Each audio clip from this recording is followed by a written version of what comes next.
Bu komisyon Kürt sorunun demokratik yollarla sorunun çözümü için kurulmuş bir komisyon değil. Yani hani bunu buradan bakarsak yani meseleye nereden baktığımıza bağlı. Rapor açısından baktığımız zaman ya da komisyonu değerlendirdiğimiz zaman meseleye Kürt Özgürlük Hareketi'nin mücadelesi, demokratik siyasetteki mücadele, ödenen bedeller ve Kürt sorunun günümüzde tartışılan hakları açısından ele aldığımız zaman bu rapor bir hiç yani. Yani hiçbir şey ifade eden bir rapor değil. Fakat meseleyi inkarcı, asimilasyoncu, imhaya dayalı bir yapıdaki devletin geldiği nokta açısından değerlendirirsek önemli bir rapor. Yani bu nereden baktığımız bu anlamıyla önemli. Bu komisyon Kürt sorunu demokratik yollardan çözülmek için kurulmuş bir komisyon değildi. Sayın Öcalan'ın 27 Şubat çağrısında da çok net belli bir durum vardı. Aslında biz biraz bu konuda belki öz eleştiri de vermemiz gerekiyor. Çünkü toplumdaki beklentileri çok yükselttik de bir taraftan. Hani bu raporla ve bu meclisteki komisyonla birlikte Kürt sorunun çözüleceğine yönelik bir beklenti de oluşturuldu. Esasında bu da doğru değil. Yani çünkü bu mesele Sayın Öcalan'ın 27 Şubat çağrısında ifade ettiği mesele çok netti. Yani artık Kürt sorununun ve Kürt'ün varlığının inkarı ortadan kalkmıştır. Bu silahlı mücadeleyle bu hale gelmiştir. Bundan sonra Kürt'ün kazanımları meselesidir ve bu meselenin yolu ve yöntemi artık silah değildir, demokratik siyaset alanıdır. Şimdi bunu net bir şekilde ortaya koymuştu ve bizim de bu anlamıyla kendimize yani ödev çıkartmamız gereken alanlar da belirlenmişti. Şimdi bu anlamıyla buradan baktığımız zaman bu sorun, yani bu komisyon ve komisyon raporu bu silahsızlanma alanını, hani silahsızlanmayı tek bir taraf açısından düşünmemek gerekiyor. Yani sadece örgüt ve örgütün silah bırakması, PKK'nin silah bırakması üzerine değil. Şimdi devletin elinde de önemli bir silah var baktığınız zaman. Nedir bu? Terör bahanesi silahı. Şimdi bütün demokratik siyaset alanının tepesinde bir terör bahanesi silahı var. Her birimiz hakkında açılmış soruşturmalar, her birimiz hakkında yürüyen davalar, demokratik siyaset alanında siyaset yapmaya kalkan her bir arkadaşımız için onu demokratik siyaset alanına dışına itmek veya tehdit etmek için kurulmuş bir terör bahanesi silahıyla hareket ediyor devlet. Ve bu alanda istediği zaman da kayyumlar atayarak siyaset dışı bırakıyor. Demokratik iradeyi ortadan kaldırıyor. Milletvekili seçilseniz işine gelmediği anda milletvekilini düşürüyor, cezaevine atabiliyor. Bunun gibi birçok alanı kendi cephesinden, bu bir silah, yani bu da bir silahtır bu anlamıyla baktığınız zaman. Bütün bunlardan bir arınma süreci olarak da değerlendirmek gerekiyor bunu. Açıkçası ben 27 Şubat çağrısında da onu anladım. Ve buradan baktığınız zaman bu komisyon ve bu rapor bunun nasıl olması gerektiğini anlatan ve bunun yolunu yöntemini ortaya koyan bir rapor. O anlamıyla yanlış bir rapor değil. Ama meseleyi şuradan baktığımız zaman peki bu mesele, yani PKK'nin kuruluşu, örgütlenmesi, silahlanması, bütün bunlar durup dururken mi oldu? Bu işin özü neydi? Bu işin özü Kürt sorunuydu. Kürt sorunu çözülmezse bu nasıl çözülecek sorusunu çok doğal olarak sorup ikinci aşamayı tartışmamız gerekiyor. Yani peki Kürt sorunu nasıl çözülecek? Yani biz bu raporla Kürt sorunu çözülmeyeceğini, yani kendi adıma söyleyeyim en azından, biliyorduk. Yani bu raporla Kürt sorunun çözümüne yönelik adımlar atılmayacağını da biliyorduk. Ama netice itibariyle şu var, bu işin devam eden süreçte, devam eden aşamada Kürt sorunun çözümü ve demokratik siyaset alanının önünün açılması, demokratik siyaset alanında da Kürt sorunun tartışılmasını sağlamak ve buradan demokratik siyaseti yükseltmek gerekiyor. O anlamıyla rapor eğer uygulanırsa, çünkü uygulanma meselesi de biraz şöyle, yani yaşadığımız ülkede çok imzalar atılıyor, çok sözler veriliyor. Yani umarız ki bir sorun, sıkıntı olmaz. Hani benim şahsen beklediğim bir sorun, sıkıntı yok ama hep bir tereddüt halimiz oluşuyor bu tür durumlarda. Bir sorun, sıkıntı olmazsa bu raporun 6. maddesi gereğince ceza infaz kanununda, işte terörle mücadele kanununda, işte gerillaların geri dönüşü hususunda bir takım hususlardaki kanunlar çıkartılacak. Bu işin gereği zaten. Fakat sıkıntılı durum şu bana göre. Yani 7. maddenin 7. madde açısından baktığın zaman kanun gerektirmeyen bir sürü şey var yani. Yani ahim kararlarının uygulanması, kayyum rejiminin sonlandırılması, işte hasta tutsakların serbest bırakılması gibi birçok husus var. Bunlar için bir kanuna falan gerek yok. Hani bunlar zaten mevcut kanunlar bile uygulansa bunlar yerine getirilmesi gereken durumlar. O anlamıyla ben şöyle görüyorum. Evet, bu işin birinci aşaması olarak hani keskin böyle hatlarla ayrılmış diyemeyiz bu sürece. Fakat işin pratiğinde iki aşama söz konusu. Birinci aşaması tam da karşılıklı silahsızlanma süreci. Yani örgütün fesih, silah bırakması ama devletin de elindeki işte çıkaracağı yasalarla, yani terörle mücadele kanunu ve benzeri kanunlardaki çıkaracakları yasalarla devletin elindeki de terör bahanesi silahının alınması esastır burada. Bu sağlandığı takdirde demokratik toplumun sürecine geçiş, onu örme durumu çok daha elverişli, kolay, yani tırnak içerisinde kolay hale gelecektir. O anlamıyla rapor yani nereden baktığınıza bağlı. Buradan baktığımız zaman devletin geldiği aşama ve Sayın Öcalan'ın da yapmış olduğu çağrı ve o çağrı neticesindeki belirtmiş olduğu hedef noktasında bu raporun gereğinin yerine getirilmesi işin o kısmının tamamlanacağı anlamına geliyor. Fakat işte izliyoruz yani birçok yerde rapora ilişkin eleştiriler var. Doğru. Biz de şeyden baktığımız zaman rapor Kürt sorunu çözecek bir rapor değil. Kürt sorunun çözümünü yönelik önermeleri olan bir rapor değil. Bunlar satır aralarına çıkartılabilir, ayrı bir konu. Hani doğuştan gelen haklar meselesi üzerinden ya da işte diğer temel hak ve özgürlükler meselesi üzerinden rapordan bunları çıkartabiliriz. Doğru. Fakat bunların uygulanması ve hayata geçirilmesi tam da ikinci aşama dediğimiz demokratik siyaset alanının mücadelesi sonucunda ortaya çıkacak olan şeylerdir. Yetine yönelik de bir bütün olarak hani yani bu muydu bütün sonuç? Evet. Gibi çok ciddi bir haksızlık da söz konusu. Yani o Türkiye Cumhuriyeti Devleti'ni ve kodlarını tanımamakla ilgili bir şey. Yani böyle bu muydu denilmesi. Esasında hani oradan baktığınız zaman yani inkar, imha ve asimilasyona dayalı tekçi anlayışa sahip bir devlet yapısı işte Murat arkadaşına belirttiği gibi bu raporla bir sürü bir şeyi kabul etmiş durumda yani.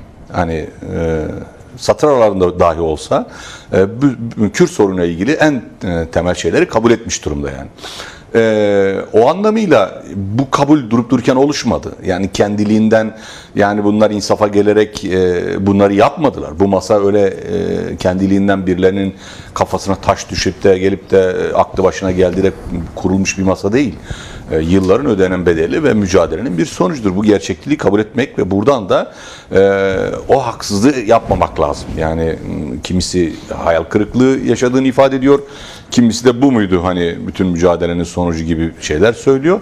Bu iki yaklaşım da doğru yaklaşım değil. Ne bir hayal kırıklığı söz konusu.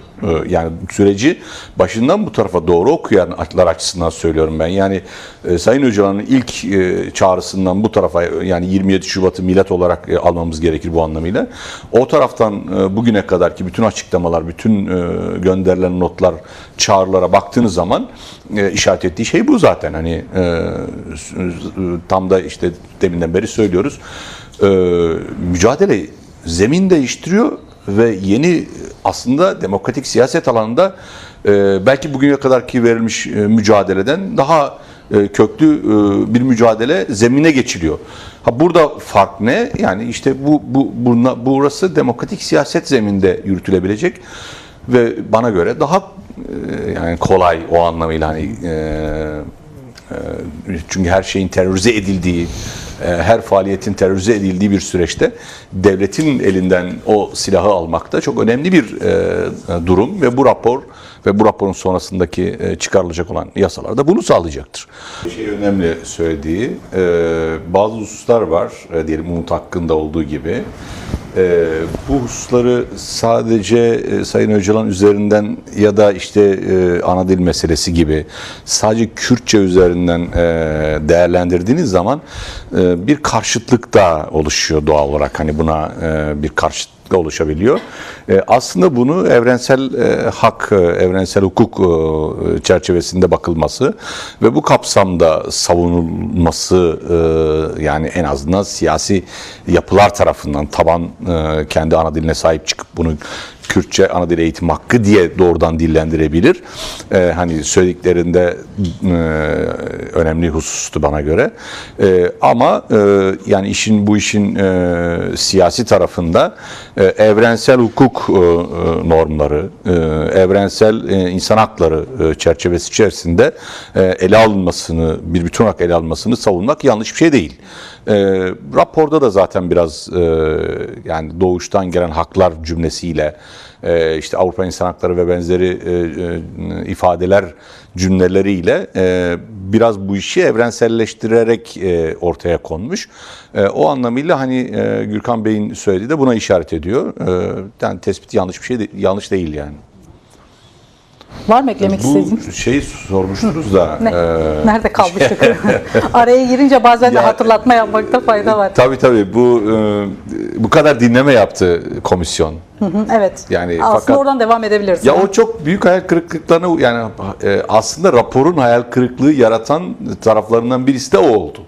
Hani bir taraftan benim de hani belki bu hareketin kurumlarının birisinin başındaki kişi olarak öz eleştiri olarak ifade ettiğim ama kişisel olarak başından beri uyardığım konulardan birisiydi.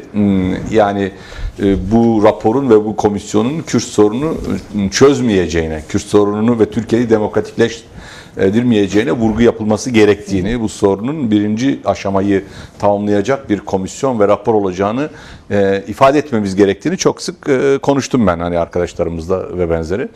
Şimdi bu bizim biraz hani bu yönetici kadroların da biraz bu meseleyi hani diyelim bu şeye itiraz edenler, diyelim bu komisyona itiraz edenlere ya da bu sürece itiraz edenlere cevap verirken ya 100 yıllık Kürt sorunu çözülecek, ne buna mı itiraz ediyorsun diye cümleler kurduk. Bu yanlış cümlelerdi yani. Hani bunlar bu beklentiyi oluşturdu o zaman işte. Yani bu komisyon rapor yazacak ve bütün Kürtlerin yaşamış olduğu sorunların tamamı bu raporda yer alacak ve arkasından da ilgili yasalar çıkarılacak ve Kürt sorunu çözülecek. Bu beklentiyi oluşturdu. Yani iktidar cenahından ki beklentiyi oluşturan mesele de yani iktidar cenahının uygulamalarından kaynaklı bizim tabanımızda da beklenti oluşturan mesele de bu dinlemeler oldu. Şimdi dinlemeler o kadar çok farklı kesim ve o kadar mağduriyete uğramış kesimler dinlendi ve oralarda çok önemli şeyler söylendi. Cumartesi annelerinden tutun ki işte kimi hak mücadelesi örgütleri, insan hakları yapıları filan.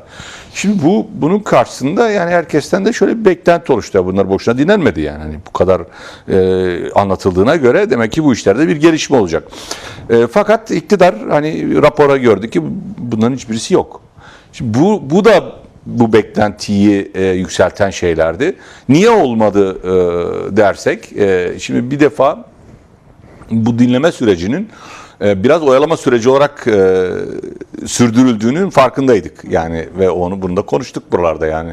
Dedik ki ya bu dinlemeler biraz Suriye'yi beklemek için, biraz işte Sayın Öcalan'a komisyondan birilerinin gitmesinin zeminini oluşturma müzakereleri için filan bu komisyon bu görüşmeleri uzatıyor. Hani bu çok belliydi ve daha çok da Suriye'deki gelişmeler üzerinden bu komisyon dinlemeleri uzattığını ifade ediyorduk. Yani bizim komisyondaki partimizin sözcüleri de şeyi çok net söylediler. Yani dinlemelerin bu kadar uzun olmaması gerekiyordu. Sayın Numan Kurtulmuş'ta yapmış olduğumuz görüşme ve ilk toplantılarda çok fazla dinlemeye gerek yok. Zaten bu halk, bu toplum, bu devlet elinde yeteri kadar veri var. Bu mesele yeteri kadar konuşuldu, rapor edildi. Herkesin artık Kürt sorunuyla ilgili olumlu ya da olumsuz ne söyleneceği biliniyor. Hani biz şunu da söyledik. Yani valla bana bugün bir tane kurum söyleyin, ismini söyleyin. O kurumun Kürt sorununa ne diyeceğini satır satırına burada her birimiz söyleyebiliriz. Yani bu kadar ezberledik aslında. Yani yıllardır konuşa her birimiz konuşuyoruz ve her kurum bu konuda söz kuruyor. Her siyasi yapı bu konuda söz kuruyor. Kimin olumlu, kimin olumsuz, kimin neye itiraz ettiğini, kimin neyi kabul edip etmediğini hepimiz ezberledik yani. Siyaset yapan insanlar, bu işle ilgilenen insanlar, bu işi mesele eden insanlar bunu ezberlemiş durumda. Ona anlamıyla bu kadar dinlemeye gerek yoktu. Ama iktidar işte kendince bir takım gerekçelerle bu dinlemeleri bu kadar uzattı. Bunun yansıması kötü oldu. Yani bir sürü hayal kırıklığı ve tepkilere neden oldu doğal olarak da. Ki haklılar yani son derece bu tepkiyi gösterenler de yani bu konuda. Ben size şeyi söyleyeyim yani Murat arkadaş biliyor. Ben bu barış ve demokratik toplum süreci başladığında o günden bugüne örneğin ben Karadeniz'de ondan fazla halk toplantısı düzenledik yani biz. HDK olarak. Ve ben o toplantılarda katıldım bizzat. Yani Karadeniz bölgesinde, Ordu'da, Samsun'da, Çorum'da, Tokat'ın birçok yerinde filan böyle. Gördüğümüz şuydu yani. İnsanlar bu sürecin sağlıklı bir şekilde sonuçlanmasını istiyorlar. Kaygılar bize ya da Kürt hareketine yönelik değildi yani. İktidara yönelik kaygılar vardı. Yani bunlar sözünde durur mu? Yani bu süreç başarıya ulaşır mı? Bu sorun biter mi? Çözülür mü üzerinde kaygılarını dile getiriyorlar ve hani bizi uyarıyorlardı örneğin yani bir bütün olarak diyorlardı ki dikkat edin. Bunların oyununa gelmeyin. Aman bu süreç sağlıklı bir şekilde sonuçlansın. Bunlara şey yapmayın. Hani böyle fırsat vermeyin bu anlamda.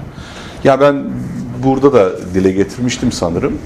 Yani oralarda yani Karadeniz'deki toplantılarda bile yani Sayın Öcalan'la ilgili böyle kamuoyunda ifade edildiği gibi böyle tırnak içerisinde terör algısıyla falan ifade edilen bir söylem yok artık. Bunlar terk edilmiş durumda. Yani öyle şey değil. Yani tabii ki böyle hala o kafatasçı, faşist kafalı yapılar, insanlar muhakkak o her dönemde olacaktır. Ama toplumun genel yapısı böyle değil. Genel yapısında artık insanlar sorunun çözülmesini bekliyorlar. Hatta örneğini anlatmışımdır muhakkak. Bir toplantıda Tokat'ta ya da Ordu'da olabilir.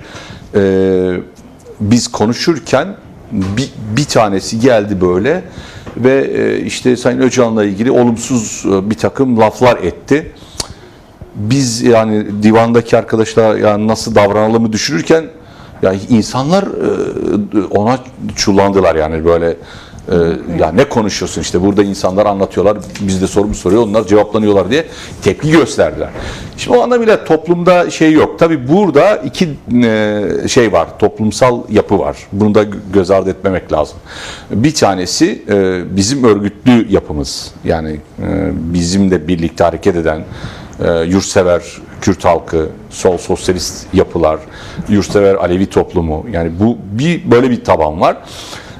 Bir de yani bu işin başına bir sıkıntı gelmesin, bir kaza bela gelmesin, sağlıklı bir şekilde sonuçlansın.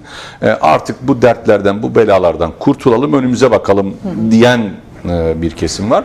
İki kesimin hassasiyetleri, iki kesimin öncelikleri farklı olabiliyor muhakkak ki.